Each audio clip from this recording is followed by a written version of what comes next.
Hello friends, CKD stock market news channel में आप सभी का स्वागत करता हूं। और जैसा कि मैं देख रहा हूं कि इंफ्रास्ट्रक्चर फंड से रिलेटेड काफ़ी सारे इन्वेस्टर्स का रुझान वापस से बढ़ गया है, तो इसी वजह से मैं कुछ वीडियोस इंफ्रास्ट्रक्चर सेक्टर से रिलेटेड बना रहा हूं यहाँ पर। तो वन बाय वन करके आज बात करेंगे आईसीआईसीआई प्रूडेंशियल इंफ्रास्ट्रक्चर फंड के बारे में।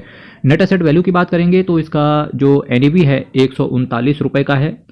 और अगर मैं इस म्यूचुअल फंड के एक साल के रिटर्न की बात करूंगा तो देखिए 31.45% का CAGR इन्होंने बना के दिया है। 3 साल में 41% का CAGR, यानी कि ऑलमोस्ट 3 साल में पैसा डबल हो गया होगा।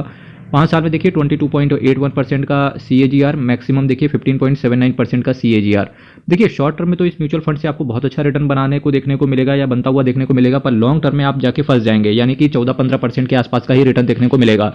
तो जो लोग जब भी कभी थीम बेस्ड कैटेगरी के फंड्स में आप इन्वेस्ट किया करें तो उनका नजरिया हमेशा कोशिश करें कि शॉर्ट टर्म रखें, यानी कि जब तक आपको अच्छा रिटर्न मिले, जब तक आपको इन म्यूचुअल फंड से अच्छा रिटर्न मिले तब तक इन म्यूचुअल फंड्स के अंदर बने रहिए। जैसे ही रिटर्न नीचे गिरता हुआ देखने को मिले या मार्केट में मंदी आ जाए तो उस समय ऐसे फंड से एग्जिट कर लेना चाहिए, अपने प्रॉफिट को बुक कर लेना चाहिए। तो देखिए इसी वजह से ये म्यूचुअल फंड्स कई बार तो बिल्कुल फ्लैट, बिल्कुल रॉकेट की तरह ऊपर चलता है, बिल्कुल तेजस की तरह, और पर उसके बाद देखिए बिल्कुल फ्लैट हो जाता है। तो इसी वजह से ये चीज़ आप ध्यान रखिएगा। इंफ्रास्ट्रक्चर कैटेगरी में इसको 5वां रैंकिंग मिला है। टॉप 5 पर कौन सी है, चलिए देख लेते हैं वहाँ से। तो आप देखिए इंफ्रास्ट्रक्चर कैटेगरी में जो टॉप 4 पर बनी हुई है, quant infrastructure fund, bank of India manufacturing and infrastructure fund, Invesco India infrastructure fund और SBI इंफ्रास्ट्रक्चर फंड।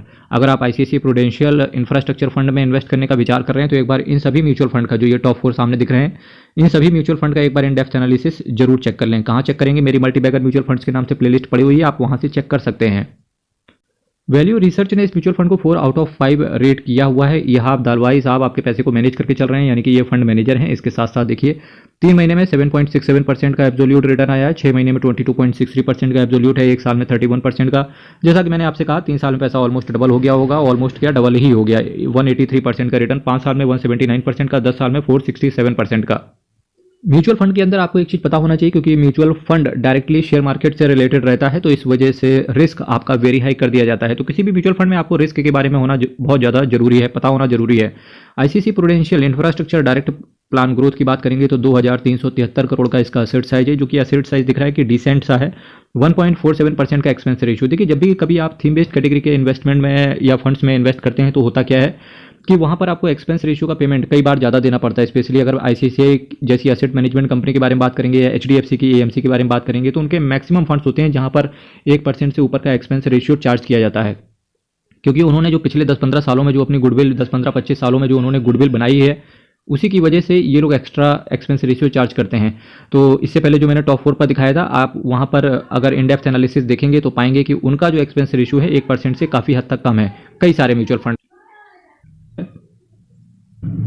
अब अगर मैं यहाँ से बात करने की चेष्टा करूँ कि किन किन शेयर्स में आपका पैसा पड़ा हुआ है, तो देखिए NTPC, L&T, ICICI बैंक, भारतीय Airtel, ONGC, Kalpataru project, HDFC bank, NCC limited, InterGlobe aviation, Grasim industries, NHPC, reserve bank of India के कुछ बॉन्ड्स वगैरह होंगे इनके पास, टाटा स्टील कुछ अदर्स में है, Gujarat gas, Hindustan petroleum, JM financial, Nuvoco vistas, axis bank, state bank of India, Hindalco industries, Muthoot finance, Bharat petroleum, Cummins India, container corporation या कॉनकॉर के नाम से आप इसे जानेंगे, oil India, Birla corporation, ACC limited, Siemens limited, Indian oil, ICICI Lombard, CESC, NLC India, Oberoi realty, embassy office, parks, REIT, GR infra project, Gujarat state Petronet, AIA engineering, KNR construction, Mayur, यूनिक्वेटर्स, gateway rail freight, केम्प्ला Sanmarg, power grid, UltraTech cement, Mahindra and Mahindra, Heidelberg cement, TD power system, Ambuja cement, Reliance industries, ये कुछ share हैं जहां पर आपका पैसा लगा हुआ है।